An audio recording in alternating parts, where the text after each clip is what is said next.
Reorganized LDS history. Kirtland, Ohio, 1831 to 1838. The welcome the missionaries received in Kirtland was to have important consequences for the young church.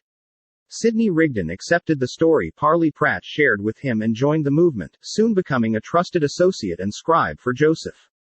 Persecution was increasing in New York, and by January 1831, Joseph encouraged church members there to move to Kirtland.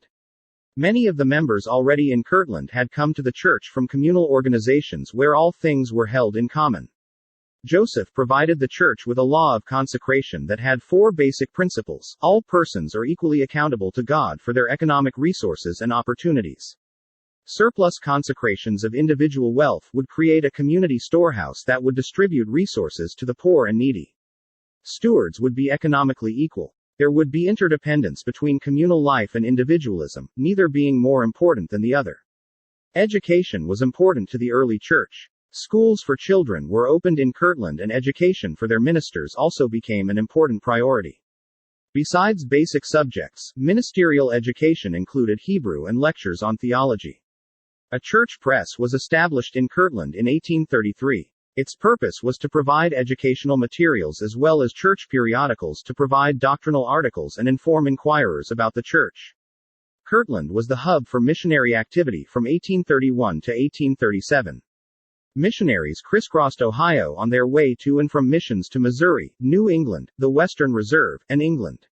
Missionaries also spent short-term preaching assignments in the city itself. This mission work created some controversy in the surrounding area. Some churches lost members and resented the new denomination. Others ridiculed religious practices of the church. The Kirtland Temple, the House of the Lord, was a significant spiritual and economic resource.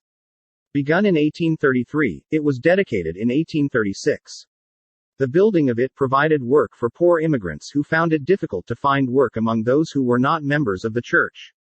It also provided a focus for spiritual experiences. The main floor of the Kirtland Temple was used for various services of worship, and the second floor was a school for the ministry. The third floor contained rooms for the Kirtland High School during the day and priesthood meetings in the evening.